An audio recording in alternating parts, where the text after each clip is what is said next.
ఈ సంక్రాంతికి game changer తో ప్రేక్షకుల్ని పలకరించారు రామ్ చరణ్. ఇప్పుడు మళ్ళీ RC16 పై దృష్టి సారించేందుకు సిద్ధమయ్యారు. బుచ్చిబాబు సానా తెరకెక్కిస్తున్న పాన్ ఇండియా మూవీ ఇది.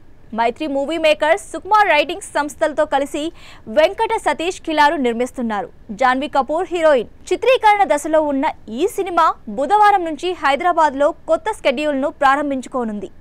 రాత్రివేళ సాగే ఈ స్కెడ్యూల్లో రామ్ చరణ్తో పాటు ప్రధాన తారాగణంపై కీలక సన్నివేశాలు చిత్రీకరించనున్నట్లు సమాచారం. దీనికోసం ప్రత్యేకంగా ఓ సెట్ను సిద్ధం చేసినట్లు తెలిసింది.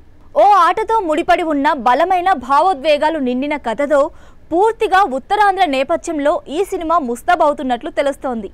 ఈ సినిమా కోసం పెద్ది అనే పేరు పరిశీలనలో ఉంది. ఈ సినిమాలో శివరాజ్ కుమార్, జగపతి బాబు, దివ్యేందు తదితరులు ముఖ్య పాత్రలు పోషిస్తున్నారు. AR రెహమాన్ సంగీతం అందిస్తుండగా రత్నవేలు ఛాయాగ్రాహకుడిగా వ్యవహరిస్తున్నారు.